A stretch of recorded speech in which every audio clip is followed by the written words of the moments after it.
Welcome back! This is session 2 from the International Student Careers series. Now we are going to start looking in much more detail at the things that we touched on in the first session. Specifically, this time we're going to dive right into job search. As you should already know now, this is one of 5 sessions that are all part of the International Student Careers programme. You can also join our LinkedIn group called the University of Southampton International Talent Community, and you can attend regular 15-minute appointment sessions with me, the International Student Careers Consultant. These are advertised via the LinkedIn group and bookable on My Career in the same place that you would find an RC Advisor appointment. You can sign up for the workshops here, and you can sign up for the LinkedIn group with this QR code here. Okay, so let's get started. This session should help you with identifying relevant sources for advertised jobs, creating targeted and efficient job searches, increasing your chances of being found by recruiters, and making connections with recruitment agencies, starting to plan a networking strategy, and developing your personal career plan further. A solid and robust job search strategy should be underpinned by more than just searching for advertised jobs. Yes, that is a big part of it, but there are other things that we need to do as well to maximise our chances of finding all the opportunities that are out there. Most jobs in the UK are actually advertised, and this is to do with our employment laws, which are actually quite strict and designed to make the job market fair. But some are not, like the temporary job market that we started to look at in session 1. For temporary contracts, employers use recruitment agencies, who will often search through CV databases and LinkedIn instead of advertising. So, optimising your chances of being found by recruiters also needs to form part of an effective career plan. Then, of course, there is networking. There's always networking. Whether this is to find out about opportunities that were advertised but we didn't see them, or to create new ones, like casual work experience that may never have been advertised because the employer hadn't even planned on it until you suggested it to them. There is also another important pillar needed to support a sturdy job search strategy, and that is connecting with recruitment agencies. This won't be suitable for everyone's plan. It will depend on your candidate profile. Remember, we discussed in the last session that recruitment agencies only work on roles where there is high demand. But this will be relevant to some of the sectors you are targeting, so we need to cover it. And then you can consider if it needs to be in your own tailored career plan. So let's get cracking. There is lots to get through. And we're going to start with looking at searching for advertised jobs in the most effective way. Okay, let's start with the where. Where can we find advertised jobs? It's a safe bet to assume that all advertised jobs in the UK and most other countries now are online. In the UK, job advertising websites are usually called job boards. I'm going to use this term from now on, as this is what you will most commonly hear people calling them. Lots of job boards are what we call aggregator sites. This means they collect job adverts from different websites and put them all in one place. You might have noticed this when you've been job searching. Lots of job boards use this model, but Indeed.com seems to be the most effective at it for now and has been for the last few years. There is also Indeed Worldwide, which covers over 100 countries around the world. So Indeed will pick up and display any job from any employer's website, as long as that website has its own careers page with jobs advertised on it. Clever, hey? It doesn't pick up jobs that are only posted on other job boards though, which means companies that are posting jobs on job websites but don't have a careers page on their own website will not have their jobs on Indeed unless they have specifically paid to directly post them on there. And we can't assume that all employers are doing that. So, to ensure we don't miss any good opportunities, we need to include some other job boards in our search strategy as well. It's up to you which ones. You will need to assess what is right for your needs and your career plan. I'm going to show you a few now, but they are definitely not all of them. There are lots of general job boards that cover all sectors and all types of jobs. The UK government actually has its own one called findajob.co.uk, which is managed by the Department for Work and Pensions. This one is usually worth including in your job search, as you can also filter to jobs that are eligible for visa sponsorship. There are hundreds of general job boards in the UK. Here are the first 4 that came up when I Google searched job boards in the UK. You need to have a look at these yourself and see which ones are relevant to the types of jobs and sectors that you are targeting. Employers have to pay to advertise on these websites, so you will probably find that they don't have as many jobs as Indeed, but you still might want to include some of them in your search plan. See what you think. There are also a range of job boards that specialise in the graduate job market. So whether you include these or not will depend on whether you are targeting graduate level jobs or not. There are many more than the 4 on this slide. These are just a few that I think are quite good, but again, see what you think and conduct your own research. I have also included our own job board here, which is part of my career. I would always include this one as we often have opportunities that are exclusive to the University of Southampton students. There are also specialist job boards. These can be good for certain industries. Here are a few. There are some that specialise in jobs that have visa sponsorship attached, like this one here, visa sponsor jobs.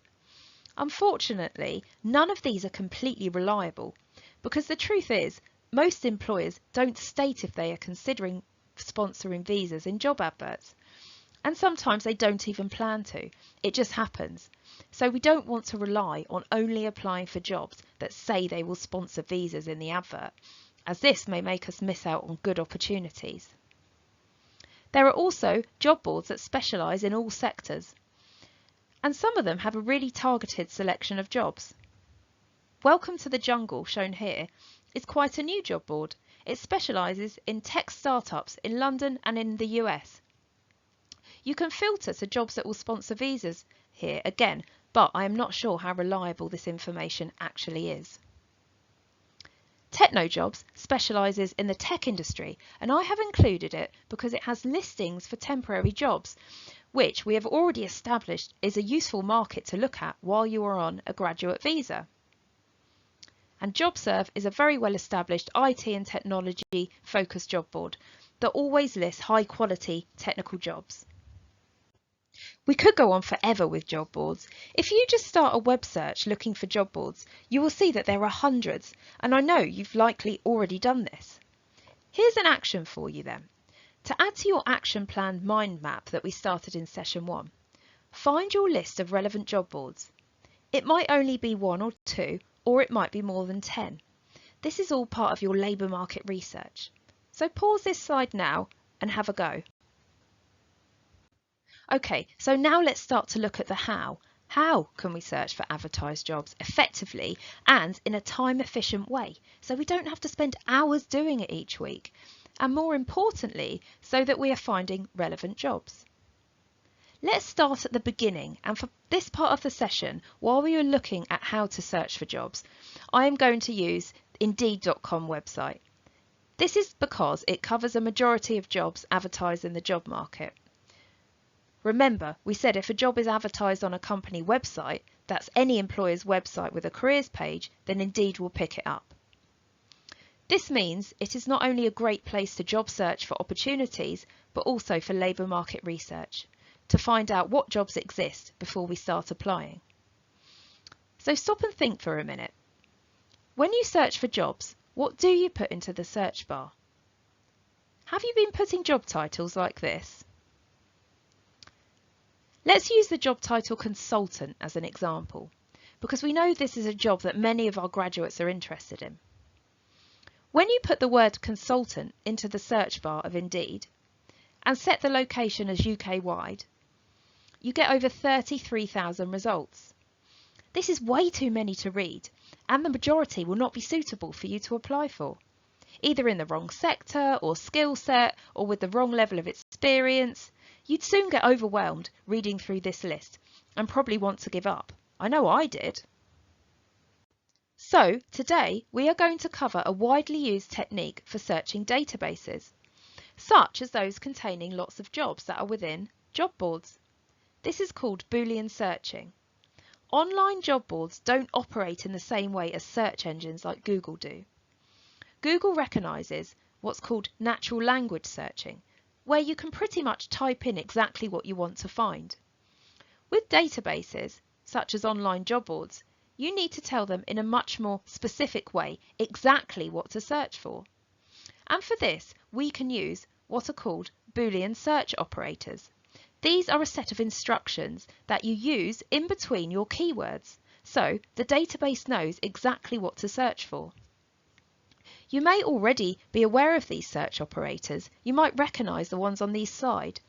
You might have used them to search library databases for research or in software development to instruct programming languages. But most people aren't aware that you can use them to search job boards as well. This technique will improve your job search to include jobs that you might have missed out on and also remove ones that are less relevant, allowing for a more targeted job search to help you find what you need and faster. Today I am focusing on the Boolean operators listed here. So we have and, or, not, which is shown as a minus sign because that's what Indeed recognises, and the use of speech marks and brackets. These are all great for job search. So how does it work for job search? Let's have a look at some examples. As we saw, when you put the job title consultant into Indeed, you get over 33,000 jobs, way too many. So let's try using the Boolean operators. The first one we will look at is the AND instructor. This is telling the database that the word consultant and the word graduate must be anywhere in the job advert for it to come up in our search. Pause the video now and try it. As you can see, this really reduces the number of job adverts. There are now about 2,000. It doesn't mean that every job here will be a graduate consultant role.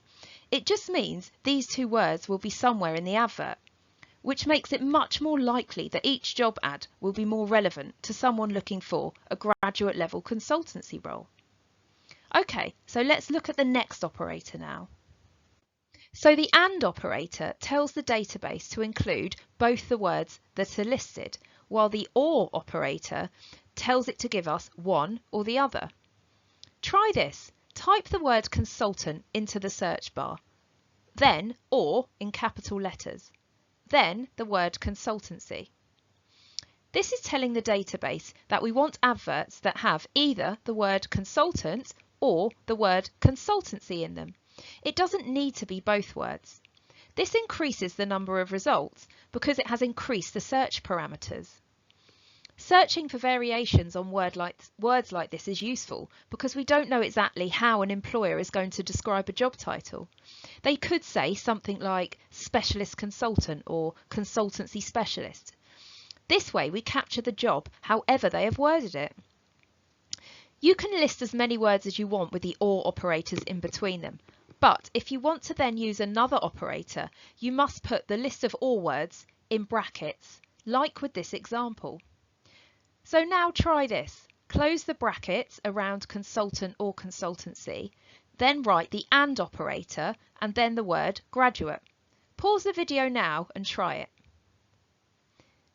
You can see that this has reduced the number because we have told that although the advert can have either consultant or consultancy in it, it must also include the word graduate. These lists of searches that we are making now are called search strings, by the way. I will continue using that term, and that is what they are most commonly known as. So this search string is telling the database that we want adverts with either the word consultant or consultancy anywhere in the advert, but that the adverts must also have the word graduate somewhere in them. You can see that this reduces the number of adverts quite a lot, to about 2,000. So we are refining our search. So far, the search strings we have used have been asking the database to search all text anywhere in the adverts. Sometimes this is useful. If we are using skills as keywords, for examples, maybe to get ideas of job titles for our labour market research. But once we have a better idea of some job titles we are looking for, and we are just not exactly sure what they will be called, it can be useful to start using the instruction that tells the database to search only the titles of the job adverts, like this. If you start a new search, put title, then colon into the search bar, and then the word consultant, without any spaces. All the jobs in your results should have the word consultant in the title.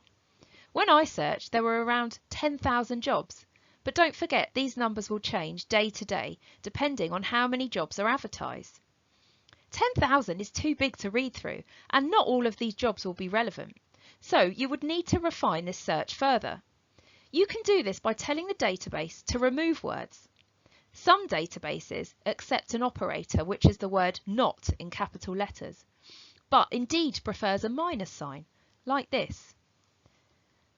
Try typing this search string into Indeed, title, colon, consultant, and minus title, colon, then the word recruitment. This will refine your search because you have probably noticed that a lot of the jobs were titled recruitment consultant, and this isn't the same as the type of management consultancy roles you would be looking for when you search for consultant. This is more of a sales job. When I did this, it refined the search from around 10,000 to 8,000. Have a go at refining the search even further. Here is an example of where I have asked the database to remove the word sales and the phrase business development, as well to refine it even further. You can see with the phrase business development, I have used the speech marks. This is so that I can include a phrase, which is 2 or more exact words together. The database will accept this instruction as well. Here are some more examples of different search strings. And here are some more. So in your own time, pause the video and have a mess around with them on different job websites, try typing them into the search bar and see what happens with the results. To create your own search strings, you will of course need to identify keywords that are relevant to what you're looking for. So first you will need to take some time to make a list of initial keywords that you can work with to start building your own search strings. These need to be relevant to the jobs that you're interested in. I've put some examples here on this slide. For example, data analysts can be called many different things in the UK, using words like intelligence analyst, business analyst, data scientist. These are supposed to be completely different job titles, but you will notice that different employers interpret job titles differently, and these terms end up overlapping, which is why these search strings are so important. In your list of keywords, also use key skills like relevant software languages or systems, or words like quantitative or statistics, to highlight different skills and discover new job titles that you didn't know about before. So pause this slide and list a few keywords first. It is worth spending some time on this because it will save you lots of time in the future. So take a while and have a go at creating your own search strings. I have a really strong feeling that most of our students here will be much better than me at this, so I can't wait to see what you come up with. It would be really great for us to help each other out with this in our international talent community. So you could either email your search strings to me or put them straight into this shared document I've created, so we can all benefit from wasting less time on job searching and concentrate more on writing strong job applications. Once you have your search strings sorted, you can then use the filters to refine your search further. Remember in session 1 when we talked about job types, so temporary or fixed term contracts or part-time, these categories all come as filters on most job boards. This is what they look like on Indeed. Here's a trick that you can use on Indeed. If you type this web address into the search bar, an advanced search option will appear. This is a sort of Boolean search string builder. So all you actually have to do is type your keywords into the different sections that you want them to be shown in, and this will create a search string for you. So you don't actually need to create one. Have a go and see what you think. I don't know how much longer this option will be available. It used to be shown on the front page of Indeed, and now it's hidden and we have to search in the search bar. So it could disappear at any time, which is why I wanted to show you how to create the search strings for yourself. But for now, you can still use this. So have a go and see what you think. Once you have your search strings, and you may want to use more than one, you can automate your job search by setting up regular alerts. All job boards give you the option to do this. You just save your search and say that you want it emailed to you at whatever time intervals you choose. So that could be weekly or daily. I would recommend searching manually at least once a week though, so that you don't miss anything. And when you've landed your dream job, it's still a good idea to set an alert setup. This way you can keep an eye on the job market and you know how it's changing for when you're ready to make your next move. Decide which job boards you want to use your search strings on. This was all part of your labour market information stage and research. And don't forget to tailor each job application, even if it has a quick apply option, which is tempting. But when you're getting loads of good jobs coming into your inbox, believe me, it will spoil all your hard work on searching for good jobs if you're just sending the same CV or application without tailoring it to apply for them all. But don't worry, there'll be more on that in sessions 4 and 5. Well, that covered active job search, looking for all the jobs that are advertised. Now let's have a look at some other ways that we might access opportunities in the job market. You might have heard this already, but not all jobs are advertised. Actually, most permanent jobs are advertised in the UK, but you might not always be able to find the advert. And remember, in the last session, how we covered the temporary job market. A less competitive job market that can often serve as a way into your first job into the UK and lead to other things. Well, the temporary job market moves so fast that there is not usually time to advertise all jobs, and it costs money to advertise. So organisations are not always going to pay to advertise very short-term contracts. Also, we need to remember that temporary jobs, the hourly paid contracts with no guaranteed length, are employed through third-party or recruitment agencies, so the job adverts will not be on the company websites anyway. So how do recruitment agencies find candidates? Let's find out now. Recruiters, and whether they're in-house as part of company HR teams or externally as recruitment agents, are all constantly searching for candidates. Either to fill permanent jobs where they haven't got enough applicants and are competing for candidates, or for temporary jobs that are not advertised. And the best thing about this is recruiters search for candidates using keyword searches on LinkedIn and CV databases in exactly the same way that we have just been looking for jobs. Yes, they use Boolean search strings, and now you're an expert on that, so you can think exactly the way that they do. So imagine you are the recruiter. You have a job description and you need to find candidates.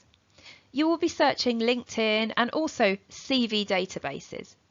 These are the databases of CVs that sit behind all the job boards we looked at. So when you register for an account on the job board, you have the option to upload your CV and make it searchable for recruiters. The recruiters then pick important keywords, phrases and skills out of the job description and make them into search strings, which they then use on LinkedIn and on the CV databases. Why don't you have a go at this? Pause this video, find a job you like, and imagining that you are a recruiter, try to create a search string that you would use to find the candidates. Then check, are these words and phrases in your CV and in your LinkedIn profile? If not, how are the recruiters ever going to find you? So to recap, recruiters have access to CV databases and to LinkedIn. They create search strings using keywords and phrases which are easily searchable and identifiable so that they can quickly match CVs and LinkedIn profiles to job descriptions that they are working on. They focus on words that are easily identifiable and that only have one meaning. This usually means hard skills, like these. Include as many of these types of words as you can in your CV and your LinkedIn profile to increase the chances of recruiters finding you for what you want to be found for. This is really important. I've put it in red. Recruiters searching LinkedIn and CV databases may not be experts in the job that they are recruiting for. So they rely on recognising keywords and phrases. This is why they build these search strings. If you're a recruiter, you are probably working on up to 50 jobs at a time. So you cannot be an expert on all of them. So all the information you have to work with is in the job description. And what you do so you can screen CVs and LinkedIn profiles quickly is reduce it to a key set of keywords that you then put into a search string. Exactly the same method applies to CV searching software, or ATSs as people know them, applicant tracking systems. They all work on keywords or search strings that have been manually entered by humans. Okay, let's step away from keywords for a bit now. I'm starting to feel a bit like a computer. There is another way to discover opportunities, and this often includes more casual opportunities like work experience that wouldn't otherwise be advertised. Networking, as you probably know, can be key to finding out about opportunities, but also for creating them. Let's have a look at this now. There are so many opportunities available for organised networking events to students here at the University of Southampton. We run in-person events throughout the year with employers on site, as well as 2 massive rounds of careers fairs in the autumn and in the spring. They are all advertised under the events section on My Career. Employers also organise their own networking events that are open to students from all universities. You can find them advertised on graduate job boards. I've listed a few on this slide and whereabouts you can find them on the website. In-person networking with employers is good because it turns your anonymous application into a person, into a face, instead of just a CV or an application form. So once you speak to them, there is a chance that they might remember you when you apply. Not all networking events will get you what you want, but it is a good thing to just say yes to and see what happens and who you might meet. Be careful to protect your time though, and don't sign up for too much. Group networking can be great, but it also can be very hectic, and you might find yourself fighting to get to speak to the employer when there are lots of people at an event. You can also go to organised networking events and find that there is no one relevant there for you to network with. This has happened to me many times in the past. So it can be a lot more creative to create opportunities for yourself, to grow your own personal network.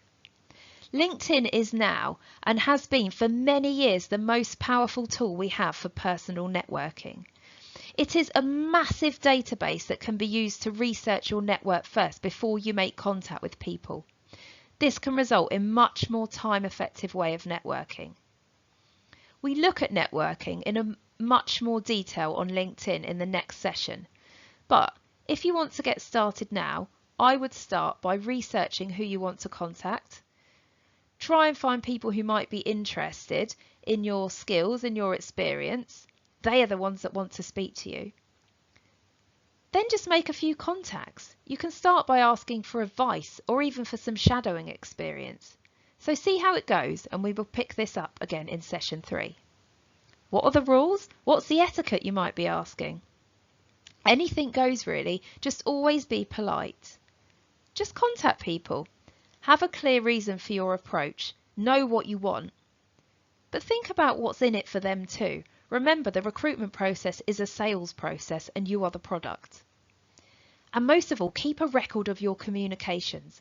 Once someone gets back to you, note it down somewhere in whatever format suits you, just so that you can manage when you respond to them and you don't forget anything. So this takes us to the last pillar supporting our sturdy job search strategy, and that is using recruitment agencies. Let's have a look now. Recruitment agencies in the UK charge employers a fee to find candidates for them.